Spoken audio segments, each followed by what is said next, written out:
안녕하세요. 저는 동네에서 자그마한 카페를 운영하고 있는데요. 현재 폐업을 할 예정입니다. 폐업을 하게 된 배경에는 지역 맘카페에 악질적인 횡포가 있었는데요. 카페가 워낙 작기도 하고 맥주 같은 가벼운 알코올 음료도 팔고 있어서 아이를 데리고 오는 엄마들에게 카페 출입을 자제해달라고 이야기한 것뿐인데, 맘카페에서는 제가 아기 엄마들을 차별해서 카페 출입을 금지시키고 있다라는 허위 사실을 퍼뜨렸습니다. 코로나19 때문에 안 그래도 장사가 안 됐는데 저는 정말 말 그대로 폭삭 망하고 말았는데요. 너무 분해서 밤에 수면제를 먹지 않으면 잠도 못 잘 지경에 이르렀습니다. 허위 사실을 퍼뜨리고 악플을 단 파렴치한 맘들에게 소송을 통해 합의 없이 처벌과 공개적인 사과를 바라는데 가능할까요?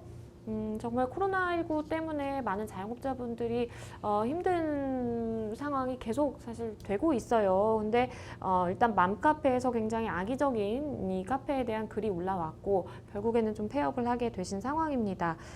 변호사님은 이 사연 좀 어떻게 들으셨나요? 네, 이 사연은 사실 제가 하루에도 몇 번씩 듣는 어떤 네. 상담 사연 중에 하나인데요. 사실 이게 좀 까다로운 부분이 있어요. 업체 네. 입장에서 어느 정도 영업을 해야 되는 부분이 있는데 또 소비자 입장에서는 표현의 자유가 있다 보니 어떤 두 가지의 권리가 충돌하는 상황인데요. 어쨌든 뭐 법률을 떠나서 참 안타까운 사연인 거는 맞고 네. 그리고 많은 분들이 굉장히 우려하는 그리고 고민이 되는 어떤 그런 주제인 것 같습니다. 네, 사실 워낙 이제 맘카페 이런 게 활성화되다 보니까 이런 일들이 참 많은 것 같습니다. 일단은 이렇게 허위 사실을 퍼뜨려서 카페 영업을 방해했다라고 이제 상담자분은 생각을 하고 계시는 것 같은데, 그렇기 때문에 이건 영업 방해다라고 생각하시는 것 같아요. 어떨까요? 네, 이제 그 법률적으로 영업 방해라는 건 이제 업무 방해죄를 의미하는데요. 그 업무 방해죄가 성립하려면 위계, 위력 또는 허위사실 유포라는 어떤 수단을 이용을 해야 되는데요. 이 사안과 같은 경우는 이제 허위사실의 유포가 있어야 이 업무 방해죄가 성립을 할 수 있는데요.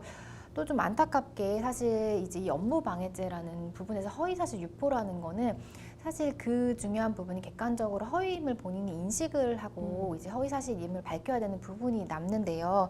이 사안을 자세히 살펴보면 이 업주를 운영하시고 앞을 운영하고 계신 운영자분께서 아이의 어머님들에게 이제 좀 자제를 해달라라는 말씀은 분명히 또 하신 것 같아요. 그렇죠. 다만 이를 받아들인 소비자의 입장에서 이제 차별을 한다. 아이가 있는 없는 아이 엄마를 이제 차별한다 이렇게 판단을 한 거기 때문에 이것만으로 법률상의 어떤 허위사실 유포에 해당한다고 보긴 좀 어려울 것 같거든요.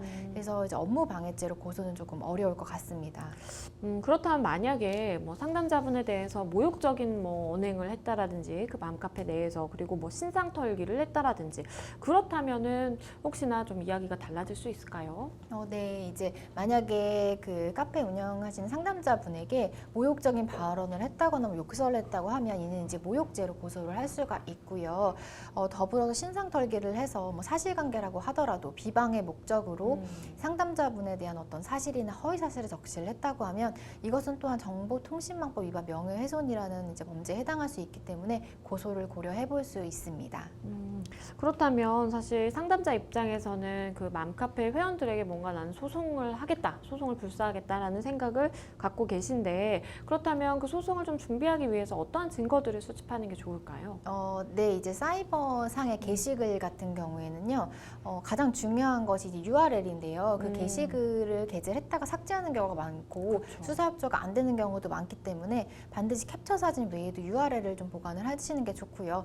그리고 그 사용자가 보통은 닉네임으로 사용을 하게 되는데, 닉네임만으로는 상대방을 찾지 못하는 경우가 많아요. 그래서 이제 아이디를 꼭 확인을 하시는 게 좋고요. 그리고 당연히 그 게시글에 대한 캡처 화면은 좀 있으신 게 좋으시고요. 그래서 그런 정도의 자료를 수집을 하시는 게 좋을 것 같습니다. 일단은 상담자분은 나는 이제 폐업을 앞두고 있다라는 말씀을 해주셨고, 결국에는 이제 맘카페 때문에 내가 폐업하게 됐다라고 생각을 하고 계시는 상황인데, 그렇다면 내가 이렇게 카페를 결국 폐업하게 된 데에 대해서 책임져라, 뭔가 정신적인 고통이 있었으니까 위자료를 좀 달라라고 하는 것이 가능할까요? 네, 이제 이런 사례들이 굉장히 많은데요. 글 하나로 업체가 폐업에 이른다라는 경우가 사실 많지는 않지만 종종 글 하나의 어떤 파급 효과 때문에 폐업에 이르는 경우도 발생을 하긴 하거든요. 네. 이제 그러한 경우에는 이 글이 일단은 위법성이 좀 있어야 되는 부분은 있고요. 뭐 허위 사실이 있다거나 혹은 비방의 목적이 있어서 그 게시글이 어느 정도 위법성이 있다고 하면 이에 대해서 경제적인 어떤 피해뿐만 아니라 정신적인 피해도 뭐 청구를 할 수 있습니다. 그래서 소송으로 진행이 가능하실 것 같습니다. 사실 상담자분의 이런 상황이 굉장히 사회적으로도 큰 이슈가 됐던 적이 있었습니다. 뭔가 일부 지역 맘카페에서 굉장히 뭐 횡포를 부리고 있고 결국에는 이렇게 정말 가게 하나를 망하게 할 수도 있고 그런 좀 힘이 있기 때문에 그와 관련해서 사회적인 굉장히 이슈가 됐던 적이 있었는데 변호사님이 보시기에는 사실 많은 상담도 받으실 것이고 좀 어떻게 바라보고 계신가요? 네, 우선은 이제 어느 정도 우리나라는 소비자들의 표현의 자유를 광범위하게 인정해주고 있고 그건 사실 필요한 것은 사실인데요. 다만 악의적으로 글을 계속적으로 옮긴다거나 허위 사실을 기재해서 이 카페나 혹은 뭐 업체를 망하게 할 목적으로 악의적으로 글을 많이 쓰시는 분들이 계세요. 이제 그런 경우는 어떤 업체의 어떤 과실이나 실수로 인해서 경제적인 삶까지 무너지는 경우가 많거든요.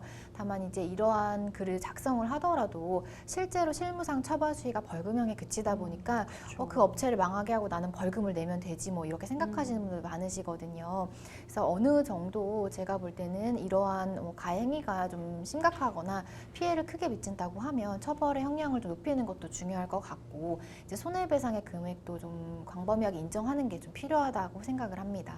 네, 변호사님께서 말씀해 주신 것처럼 사실 맘카페 뭐 순기능도 굉장히 좀 많지만 그 부작용도 굉장히 좀 많다라는 좀 생각도 듭니다. 상담자분의 입장에서는 굉장히 좀 억울하신 상황이신데 관련 증거들을 잘 수집해서 대응을 해보시기를 추천을 드리겠습니다.